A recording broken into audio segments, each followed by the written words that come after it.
वो अपने संकल्प से कहीं पहुंचा सकते हैं। संतों के बारे में ज़्यादा छानबीन नहीं करनी चाहिए और ज़्यादा अपनी बुद्धि भी नहीं लगानी चाहिए।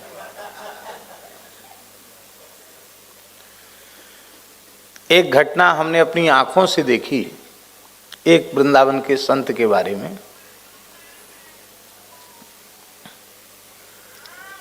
वो कोई सुनी सुनाई बात नहीं, आंखों देखी बात। हमारे वृंदावन में यमुना जी के उस पार एक तीर्थ है, बड़ी रस सिद्ध भूमि मानी जाती है, मानसरोवर। एक तो कैलाश मानसरोवर है और एक हमारे ब्रज का मानसरोवर है, राधा रानी मानसरोवर कहते हैं उसको। श्री राधा रानी ने मान लीला की और उनके प्रेमाश्रु बिंदुओं से ही वो सरोवर प्रकट हुआ। श्री वल्लभाचार्य महाप्रभु ने भी वहाँ निवास किया, साधन किया। श्री चैतन्य महाप्रभु भी वहाँ पधारे, सभी आचार्य वहाँ पधारे। और महाप्रभु श्री हितहरिवंश जी वे तो प्रतिदिन राधा वल्लभ लाल जी के राजभोग के बाद वहाँ चले जाते थे और दिन भर वहाँ रहते। शाम को उत्थापन के समय फिर आते थे लौट करके, और अंत में वहीं सदेह निकुंज प्रवेश किया उन्होंने। बड़ी पवित्र स्थली है। महाराज जी ने एक महानुभाव थे, उनको हम लोग सीओ साहब कहते थे। उनका नाम था पंडित श्री बालक राम जी द्विवेदी। बड़ा अद्भुत जीवन था उनका। महाराज जी के ही शिष्य थे, लेकिन यदि कहा जाए कि वे केवल ब्राह्मण नहीं थे, वे इस युग के ऋषि थे तो कोई अतिशयोक्ति नहीं। ऐसा पवित्र जीवन था उनका। तितिक्षा भी इतनी अधिक थी कि पूष के जाड़े में, वृंदावन की ठंड में, छत के ऊपर चटाई बिछा करके आधी धोती ओढ़ के सो जाते थे। आप कल्पना नहीं कर सकते, इतना सहन क्षमता थी उनके शरीर में। खूब जप खूब करते थे, अच्छे थे, विद्वान भी थे।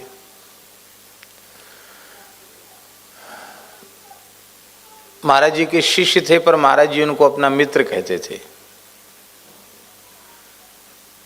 फर्रुखाबाद जिले के थे।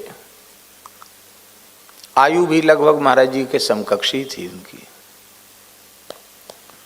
तो जैसे बाबूजी के एक पैर में तकलीफ है, थोड़ा चलने में तकलीफ है, उनको भी तकलीफ थी। वो घूमने का स्वभाव खूब था उनका भी। यहाँ दर्शन करने जाएंगे, वहाँ जाएंगे। महाराज जी बोले कि तुम ले जाओ इनको, सीओ साहब जी को, राधा रानी मानसरोवर दर्शन करा लाओ। अब वो चलते धीरे धीरे थे, वृद्ध थे, पैदल ही वृंदावन से उनको मानसरोवर ले गए। वहाँ सरोवर में स्नान किया, राधा रानी का दर्शन किया। गर्मी का समय था,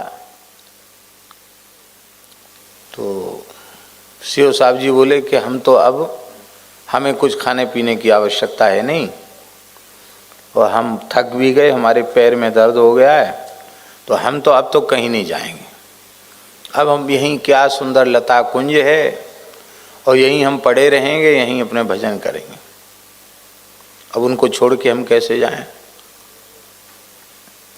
हमको भूख लग रही थी, और उनको छोड़ के हम वृंदावन चले जाते हैं कि हम द्वारा लेने आ जाएंगे, तो महाराज जी शायद कहेंगे कि ये तुम्हारा, ये तो गैर जिम्मेदाराना आचरण है तुम्हारा, ये ठीक नहीं है। जो कार्य गुरुजी ने दिया है वो पूरा संपन्न होना चाहिए। तो हमने कि चलो कोई बात नहीं, हमारा भी व्रत हो जाएगा। हम बैठ गए। आप नहीं जाओगे तो हम भी यहीं हैं, शाम को चलेंगे। हाँ, शाम को चलेंगे।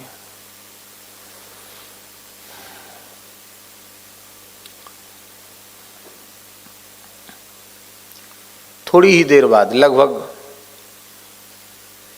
12 बजे के करीब आपने देखा होगा, एक महात्मा थे सुदामा कुटी में, मनसुखलाल जी। उनके कई नाम थे, कोई कहता था कलयुग बाबा, कोई कहते थे मनसुखलाल, महाराज जी कहते थे मनसुखलाल, और नाम उनका था श्री ब्रजमोहन दास जी। पुराने संत थे। और परम पूज्य श्री सुदामा दास जी महाराज उनको सतयुग बाबा कहते थे। और परम पूज्य गोरेदाऊ जी वाले बड़े महाराज जी, परम पूज्य श्री वैष्णव दास जी महाराज, वो भी उनको सतयुग बाबा कहते थे। और ब्रजवासी उनको कलयुग बाबा कहते थे।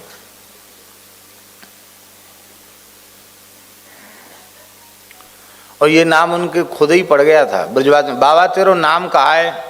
अरे बा नाम कहा हो, कलयुग को बाबा हूं। तो कलयुगी बाबा से कलयुग बाबा हो गए। और महात्मा बहुत अच्छे संत थे। आयु, हमने जो उनकी आयु देखी है 90 वर्ष से ऊपर की आयु थी। और वृंदावन की परिक्रमा 40 से 45 मिनट में लगाते थे। पंचकोशी वृंदावन की परिक्रमा दौड़ के। विलक्षण थे वो महात्मा।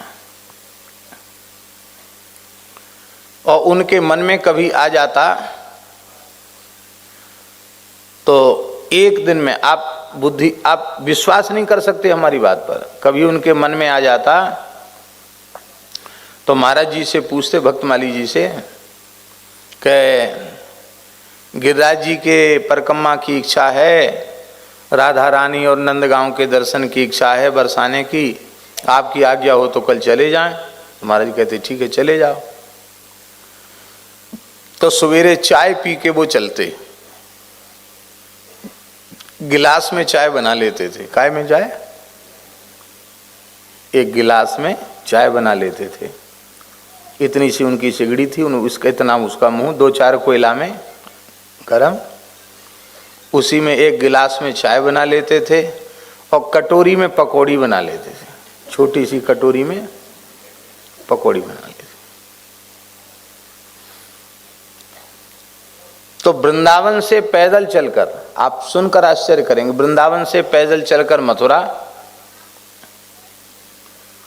मथुरा भूतेश्वर महादेव का दर्शन करते हुए, मथुरा से पैदल चलकर गिरिराज जी में 7 कोस की परिक्रमा कर, एक ही दिन में 7 कोस की परिक्रमा करके पैदल बरसाना गौर वन की परिक्रमा करके राधा रानी का दर्शन करके पैदल नंदगांव नंदलाला का दर्शन करके, और पैदल वहाँ से कोसी, और कोसी से पैदल छठीकरा होते हुए, गरुड़ गोविंद होते हुए रात तक वृंदावन। हम फिर कह रहे हैं कि अभी भी लोग विश्वास नहीं करेंगे कि कोई व्यक्ति इतना चल सकता है।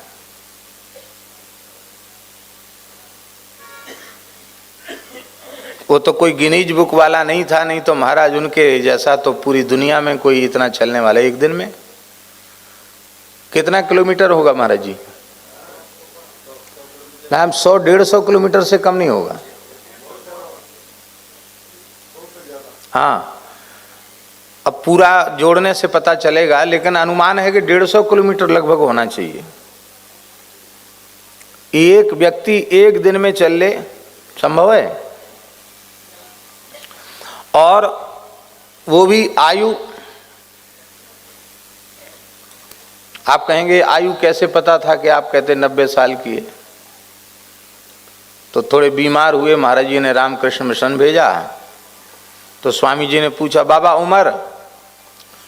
बोले ने मानो, जब हम आए तो अंग्रेजी शासन था, बिरला मंदिर की नींव खोद रही थी। तो स्वामी जी बोले उसको तो 80 साल हो गए। बोले अब हिसाब किताब पढ़े लिखे जाने, हम तो पढ़े लिखे हैं नहीं। और पूज्य श्री सुदामा दास जी महाराज स्वयं कहते थे, इनसे पुराने संत अभी कोई दूसरे नहीं। ये तो हम अनुमान करें ना, और भी अधिक आयु हो सकती उनकी। तो वो संत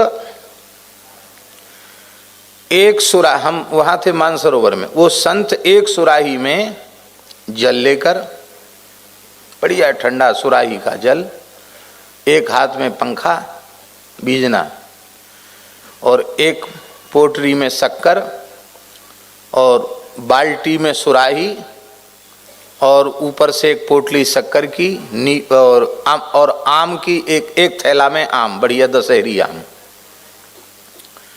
लेके, और वो तत्काल उपस्थित वहां सामने। आश्चर्य हुआ, ये कैसे आ गए? हमने कहा बाबा आप कैसे आए? बोले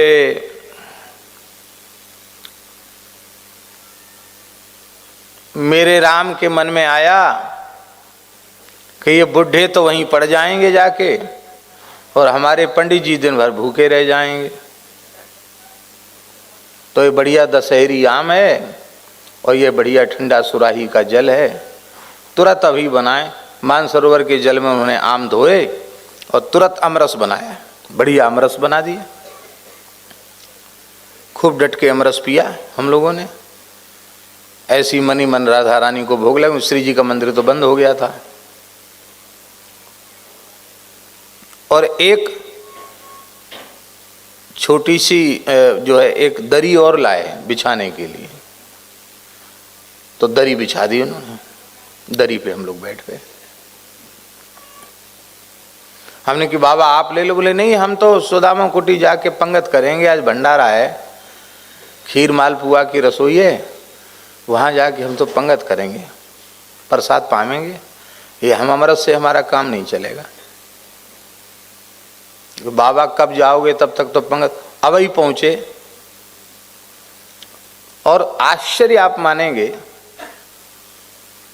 कि अब तो वहाँ थोड़ी सी परिस्थिति बदल गई है। पहले नया रोड नहीं था, ऊंचा था और वहाँ से छोटा रास्ता था झाड़ी वाला। हमने जितनी देर में दरी झाड़ी उतनी देर में बाबा लगभग 1.5 किलोमीटर चले गए। कितने? माने जिधर वो दिखाई पड़े ऐसे ऐसे चलते हुए, वो कम से कम 1.5 किलोमीटर से कम नहीं होगा। तो हम खड़े हो गए थोड़े ऊंचे पर, तो मैंने देखा ऐसे ऐसे ऐसे ऐसे दिखाई पड़ रहे हैं और कुछ नहीं दिखाई पड़ रहा। और पहुंच गए।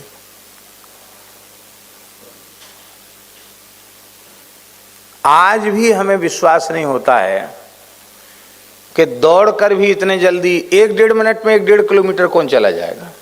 1 मिनट में चला जाएगा कोई 1-1.5 किलोमीटर है? हाँ, कैसे चले गए?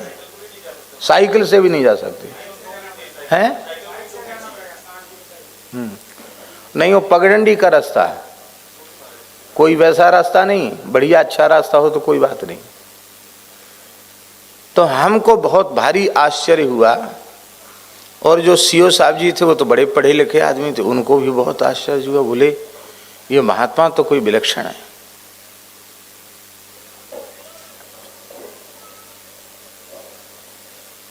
आकर हमने महाराज जी को सुनाया। महाराज जी बोले हाँ, महात्मा तो महात्मा हैं, ऐसी थोड़ी एक दिन में सब जगह हो आते हैं। संकल्प बल से, योग बल से महात्मा लोग चलते हैं। तो हमने बाबा कैसे इतने जल्दी चले? अरे बोले महात्माओं की ज्यादा छानबीन नहीं करनी चाहिए,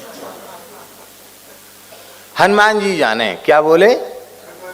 हाँ, ज्यादा बोले छान, पंडित जी महात्माओं की ज्यादा, बाबाओं की छानबीन न करो, हम तो कलयुग के बाबा हैं, ज्यादा छानबीन मत करो, हनुमान जी जाने।